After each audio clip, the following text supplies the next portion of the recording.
COVID-19 pandemi. Selamat menyaksikan.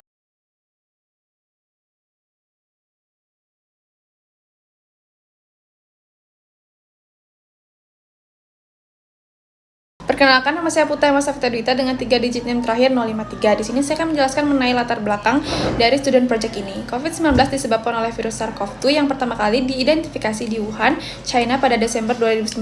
Virus ini termasuk dalam keluarga virus corona yang juga mencakup virus penyebab sindrom pernafasan akut parah atau SARS dan sindrom pernafasan timur tengah atau MERS. Pada 31 Desember 2019, otoritas kesehatan Wuhan melaporkan kasus pneumonia dengan etiologi yang tidak diketahui dan dalam waktu singkat virus ini menyebar ke berbagai negara.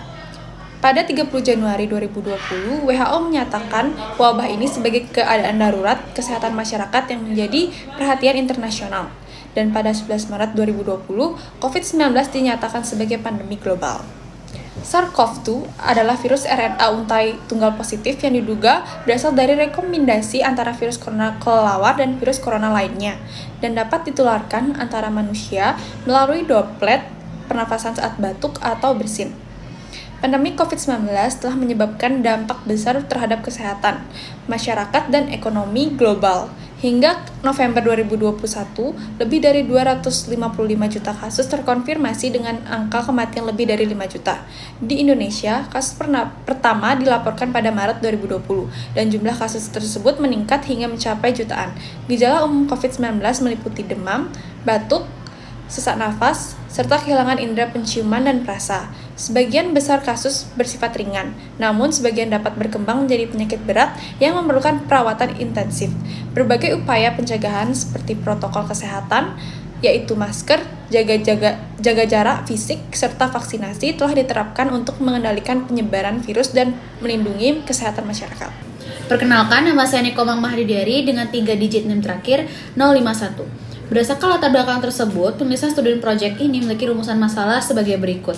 Yang pertama, bagaimana definisi dan asal mula pandemi COVID-19.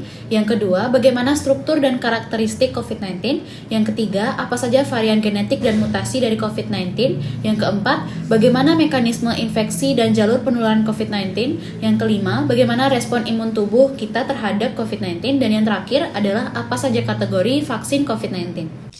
Baik, perkenalkan, nama saya Karika Delia Safira Putri Sujana dengan 3 digit NIM terakhir 071. Jadi, adapun tujuan penulisan student project ini adalah sebagai berikut. Yang pertama, untuk mengidentifikasi definisi dan asal mula pandemi COVID-19. Yang kedua, untuk mengidentifikasi struktur dan karakteristik COVID-19. Yang ketiga, untuk mengetahui varian genetik dan mutasi COVID-19. Yang keempat, untuk memahami mekanisme infeksi dan jalur penularan COVID-19. Yang kelima, untuk memahami respon imun tubuh kita terhadap COVID-19. Dan yang keenam, untuk mengetahui kategori vaksin COVID-19. Baik, adapun manfaat yang dapat diperoleh dari latar belakang, rumusan masalah, serta tujuan di atas, yakni sebagai berikut. Yang pertama, mahasiswa mengetahui definisi dan asal mula pandemi COVID-19. Yang kedua, mahasiswa mengetahui struktur dan karakteristik COVID-19. Yang ketiga, mahasiswa mengetahui varian genetik dan mutasi COVID-19. Yang keempat, mahasiswa mengetahui mekanisme infeksi dan juga jalur penularan COVID-19. Yang kelima, mahasiswa mengetahui respon imun tubuh kita terhadap COVID-19, dan yang keenam, mahasiswa mengetahui kategori vaksin COVID-19.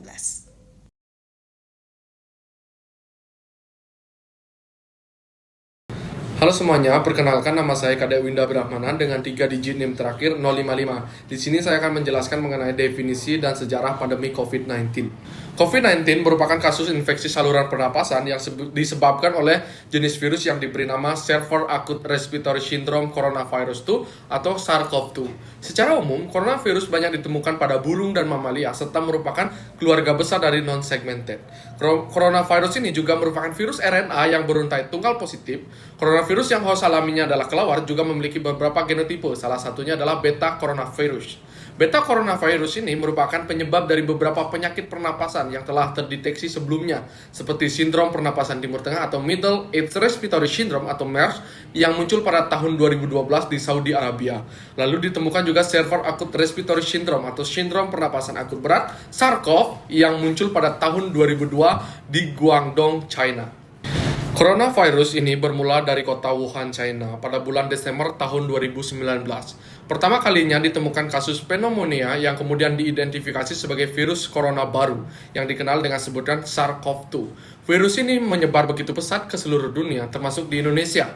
WHO secara resmi menyatakan COVID-19 sebagai pandemi global pada tanggal 11 Maret 2020. Kasus pertama coronavirus di Indonesia terdeteksi pada tanggal 2 Maret 2020. Sejak itulah kasus coronavirus mulai menyebar di Indonesia.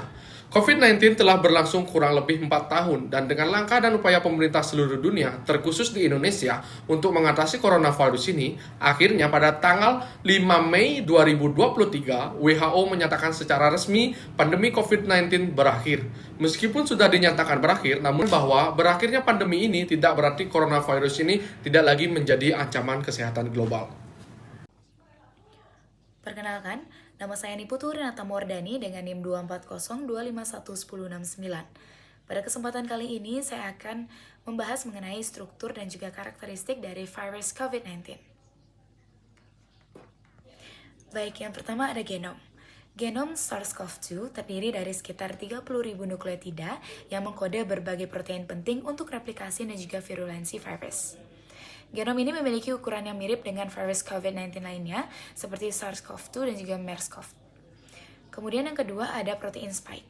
Protein spike adalah protein yang terletak di permukaan virus dan juga berfungsi untuk mengikat reseptor ACE2 pada sel inang manusia.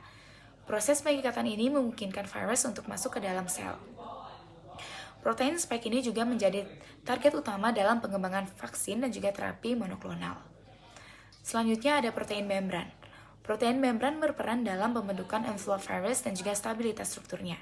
Protein ini juga terlibat dalam proses perakitan partikel virus baru.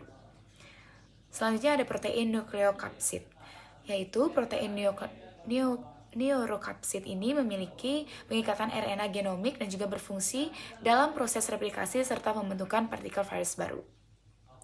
Dan yang terakhir ada envelope. Protein envelope berfungsi dalam proses perakitan dan juga pelepasan virus dari sel inang, serta berkontribusi pada patogenisitas virus. Selanjutnya ada karakteristik dari virus SARS-CoV-2. Yang pertama ada transmisi. Virus ini menyebar terutama melalui droplet pernafasan ketika seseorang yang terinfeksi batuk, bersin, atau berbicara. Selain itu, transmisi dapat terjadi melalui kontak dengan permukaan yang terkontaminasi oleh virus. Yang kedua ada patogenesitas. Setelah masuk ke dalam tubuh manusia, virus dapat menginfeksi sel-sel saluran pernafasan atas dan bawah, yang menyebabkan gejala seperti demam, batuk, kesulitan bernafas, serta gejala gastrointestinal pada beberapa pasien. Selanjutnya ada variabilitas genetik. SARS-CoV-2 menunjukkan kemampuan untuk bermutasi yang dapat menghasilkan varian baru dengan karakteristik berbeda dalam hal penularan dan juga virulensi. Yang terakhir ada respon imun, yang dimana infeksi SARS-CoV-2 memicu respon imun pada inang, tetapi beberapa individu dapat mengalami infeksi ulang atau tidak membentuk respon imun yang cukup kuat untuk mencegah infeksi di masa depan.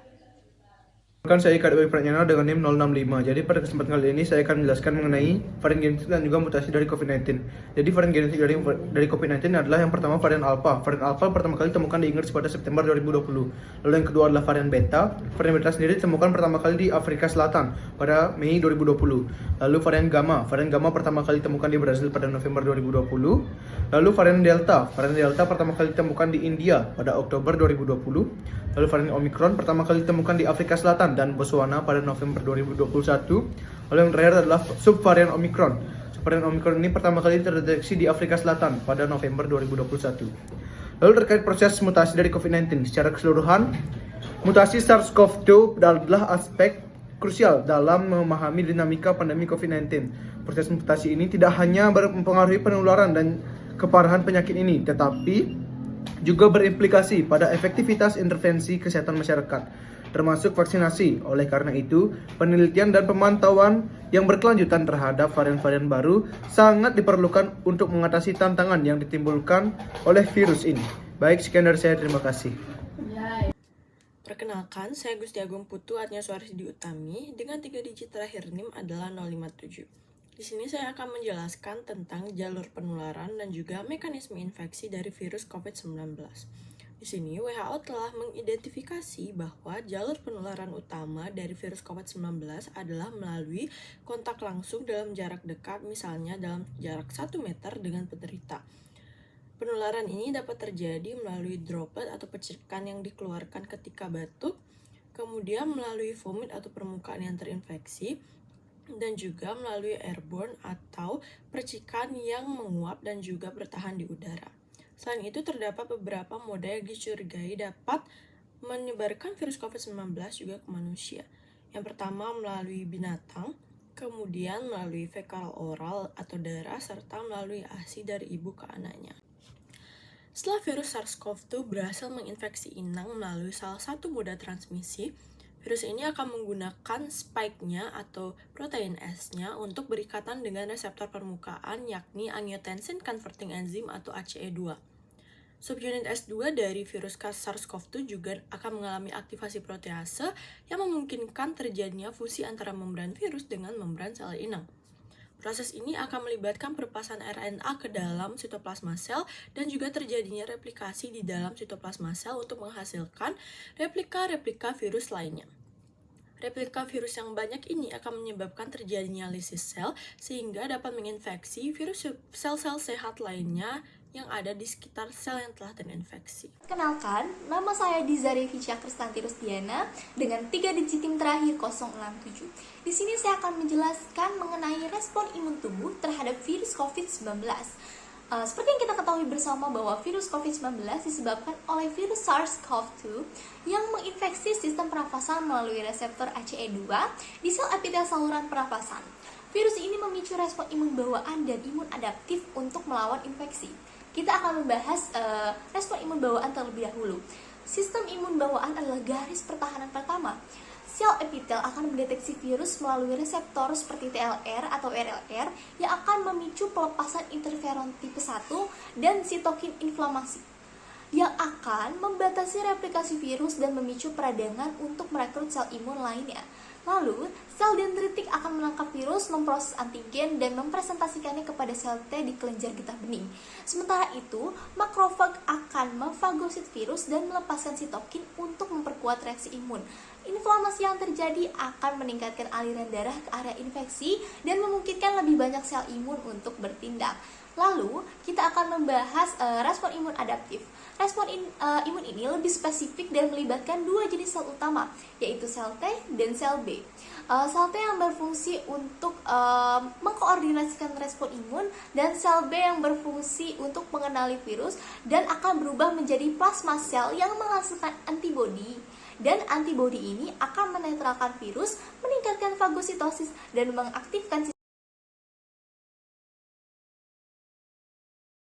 Baik, sebelumnya perkenalkan nama saya Putra Kawidatnyana Putra dengan 3 digit terakhir saya 061. Di sini saya akan menjelaskan pada bagian memori imun. Setelah terinfeksi, tubuh itu membentuk sel memori imun yang memungkinkan respon kembali lebih cepat dan efektif jika terpapar kembali. Namun pada sebagian individu, respon imunnya terlalu berlebihan sehingga memicu storm sitokin untuk memproduksi sitokin inflamasi yang berlebihan, sehingga mampu menyebabkan berbagai macam kerusakan dan juga komplikasi berat seperti ARDS misalnya. Hal ini terjadi pada lansia ataupun orang-orang dengan imunitas yang lemah, tentunya memiliki risiko yang lebih tinggi untuk mengalami infeksi yang lebih parah. Vaksin COVID-19 seperti misalkan vaksin mRNA, Pfizer dan Moderna, ataupun menggunakan vaksin virus inaktif seperti Sinovac dan Sinopharm, itu mampu melatih sistem imun lebih adaptif untuk mengenali SARS-CoV-2 tanpa menyebabkan suatu penyakit yang berlebihan. Vaksin mRNA memberikan instruksi genetik untuk memproduksi protein spike virus, sementara vaksin virus inaktif menggunakan virus yang sudah dilemahkan. Keduanya mampu memicu untuk pembentukan sel body atau antibodi yang lebih cepat dan juga efektif, sehingga apabila terpapar memiliki respon imun yang lebih cepat. Apabila terjadi penurunan kekuatan dari vaksin ini, maka diberikanlah vaksin tambahan berupa vaksin booster. Baik, sekian penjelasan dari saya. Terima kasih. Perkenalkan, nama saya Vanisha Syakina Malampiri dengan 3 digit NIM terakhir 03. Di sini saya akan melanjutkan pembahasan mengenai kategori vaksin COVID-19. Menurut Organisasi Kesehatan Dunia atau WHO, vaksin yang disetujui di bawah daftar penggunaan darurat meliputi vaksin mRNA, vaksin rekombinan beta virus, dan vaksin virus yang inaktif. Untuk contoh dari vaksin mRNA yakni vaksin Pfizer-BioNTech, di mana vaksin ini diberikan dalam 2 dosis, masing-masing dosis yaitu 30 mikrogram atau 0,3 ml yang diberikan 21 hari terpisah. Untuk contoh yang kedua, ini vaksin Moderna, di mana vaksin ini diberikan dalam 2 dosis yang dimana dosis masing-masing yakni 50 mikrogram atau 0,5 ml yang diberikan 28 hari terpisah.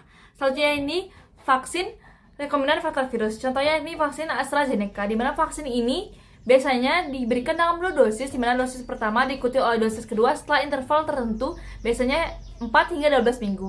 Untuk contoh yang kedua ini vaksin Janssen, di mana vaksin ini diberikan dalam 1 dosis yang membedakannya dari vaksin mRNA. Vaksin Janssen ini menunjukkan efektivitas sebesar 71% dalam mencegah rawat inap akibat COVID-19. Selanjutnya ini vaksin virus yang inaktif, di mana vaksin contohnya yaitu vaksin Sinopharm, di mana vaksin ini diberikan dalam 2 dosis dan interval 14 hingga 21 hari antara dosis pertama dan kedua. Untuk contoh yang kedua yakni vaksin Sinovac, di mana vaksin Sinovac ini memiliki efikasi yang bervariasi tergantung pada populasi dan kondisi geografis, dengan angka efikasi yang dilaporkan berkisar antara 50% hingga 83%. Sekian dapat saya sampaikan, terima kasih.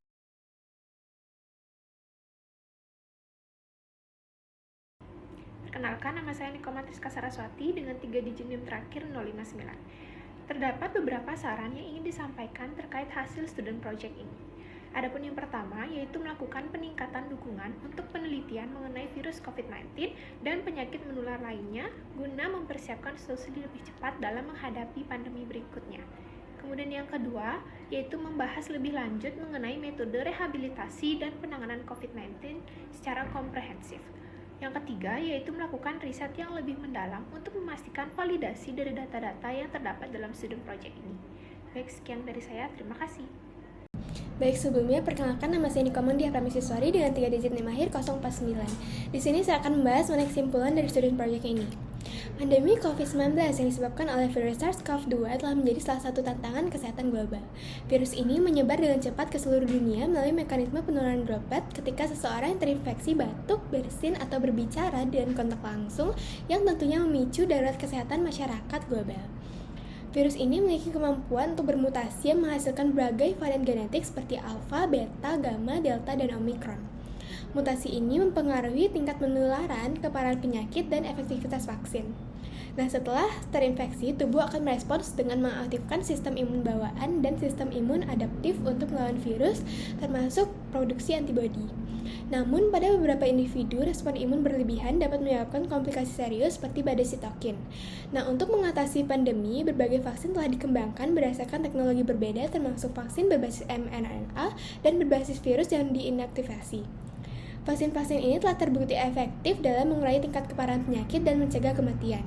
Nah, pemahaman mendalam tentang asal mula, struktur, mutasi, dan mekanisme penularan SARS-CoV-2 serta respon imun dan inovasi vaksin merupakan langkah penting dalam mengendalikan pandemi COVID-19 dan melindungi populasi global dari dampaknya yang mematikan.